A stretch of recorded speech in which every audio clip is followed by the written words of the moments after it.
going to show you another turtle. Now, this turtle did not come from a watery environment, did not come from our pond or our lake, but it came from an area that we call the Post Oak Preserve. Sometimes we refer to it as being the forest, but actually it is a savanna. What I'm showing you right now is a three-toed box turtle. Now, if this turtle happens to come out, which I hope it does come out, it's a cutie, because there's one more thing I want to share with you about this three-toed box turtle. It's one of the species of turtles that if you look at the eyes, you can determine its gender most of the time.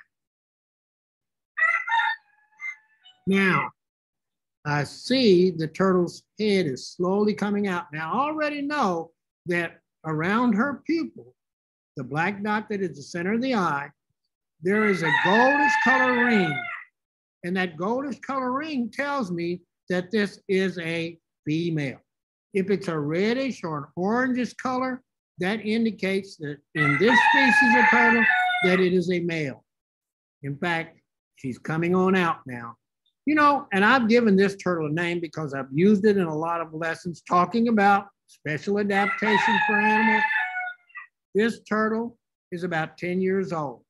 And the reason they call it a box turtle simply because if it gets frightened or scared, it can completely close all of its appendages inside the shell, including the little stubby tail that's at the back here. When I first started teaching out here, we used to see a lot of these guys. Now we're not seeing very many. And I believe just because the Post Oak Preserve is open to the public, I think a lot of people that are walking to get exercise or maybe walking their animals, when they encounter these little box turtles, I think they're picking them up and taking them home for pets. And that's a no-no. This shell is an adaptation that helps protect Theresa. I've given her a name. If you notice, and I don't know whether you can see, right here, you can see there are teeth marks where something did try to consume her, but it failed. So that's Theresa, the three-toed box turtle.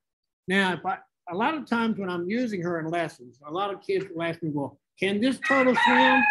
And I have to call their attention that her feet are not like snappies or the other aquatic turtles that I have here in my lab.